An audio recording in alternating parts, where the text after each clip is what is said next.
ఈ జనరేషన్ మహిళలు తన కాళ్ల మీద తను నిలబడుతూ సొంతంగా క్రెడిట్ను సంపాదిస్తూ వాళ్ల కుటుంబానికి చేదోడు వాదోడుగా ఉంటున్నారు.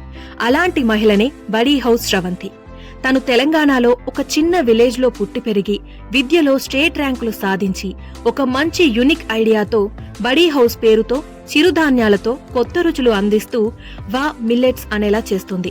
చిరుధాన్యాలతో యువతికి నచ్చే పిజ్జా, శాండ్విచ్ మరియు టిఫిన్స్ వంటి ఆధునిక రుచులు తయారు చేస్తూ సొంతంగా ఉపాధి బాట పట్టింది.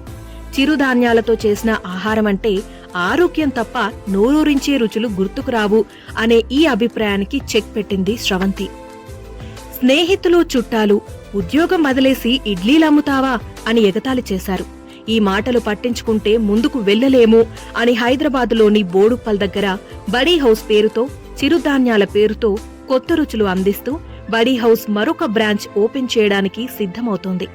ఏడాది క్రితం 5 లక్షల రూపాయలతో బడీ హౌస్ ప్రారంభించి ఇప్పుడు నెలకి 2.5 లక్షల రూపాయలను సంపాదిస్తూ మరో 4గురికి ఉపాధి కల్పిస్తోంది.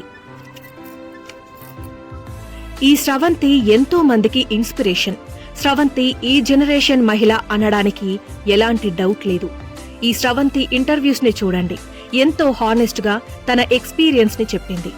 ఈ ఫుల్ ఇంటర్వ్యూలు చూస్తే ఖచ్చితంగా మంచి inspiration.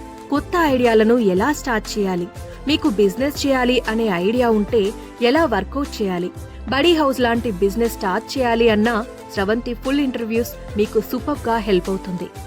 All the best buddy house Sravanthi.